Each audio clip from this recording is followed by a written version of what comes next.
Hindi lahat ng mabulang ihi ay otomatiko na may sakit ka na agad. Pero minsan, ito ay nangangahulugan na pwede itong maging warning sign ng katawan na may kailangan kang bantayan. Pag-usapan natin ng simple at totoo. Ang foamy urine ay ihi na maraming bula o parang may foam na hindi agad nawawala. Minsan normal lang yan. For example, mabilis o malakas ang pag-ihi, kulang ka sa tubig or dehydrated, may chemical sa toilet bowl, or minsan temporary lang dala ng pagkain or may iniinom kang vitamins. Pero kung palagi yung nangyayari, doon na tayo dapat maging observant.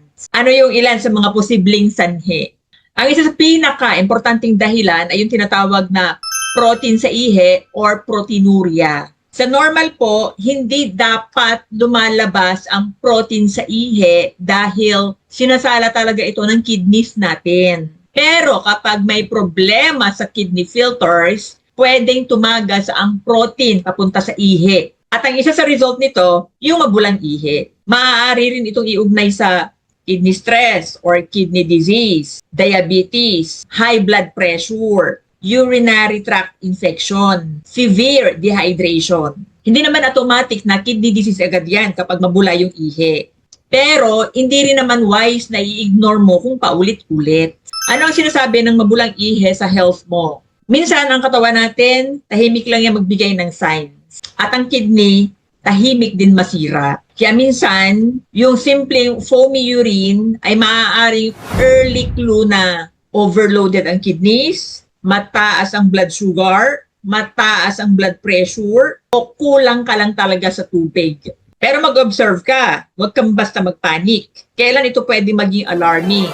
Magpa-check up ka na kung persistent o araw-araw na po yung bula. May pamamaga ng paa, mukha o kamay. Mabilis mapagod, may dugo sa ihi. Madilim or kulay kola ang ihi. Masakit umihi. Madalas umihi sa gabi. May diabetes or hypertension ka. Mas mabuti na pong maagapan kaysa hintayin mong lumala. Ano ang mga dapat mong gawin kung napansin mo na may mabula kang ihi? Una, hydrate properly. Kasi minsan, simpleng dehydration lang yan. And then pangalawa, iwasan ng sobra-sobrang ultra-processed food, carb-loaded food, instant food. Dahil ang bato natin ay overwork sa ganong klase ng mga pagkain. Pangatlo, magpa-check up po kung persistent na.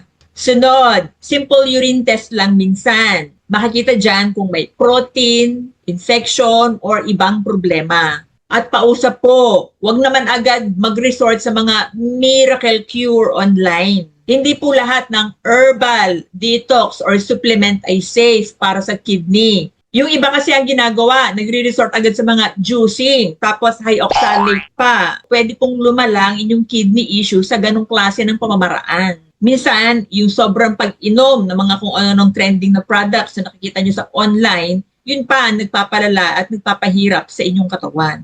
So, hindi po lahat ng mabulang ihi ay delikado agad. Pero hindi naman po lahat ay dapat i-ignore. Pero ang goal dito, hindi matakot kundi maging aware. Minsan, ang katawan natin, bumubulong muna yan bago sumigaw. Pakinggan natin habang maaga pa. Health is not about paranoia. It's about wisdom, awareness, at tamang action bago lumala. Ikaw, naka-experience ka na ba ng mabulang ihi? Nagpanik ka ba? Comment ka lang ha. I wish you health everyone. God bless po.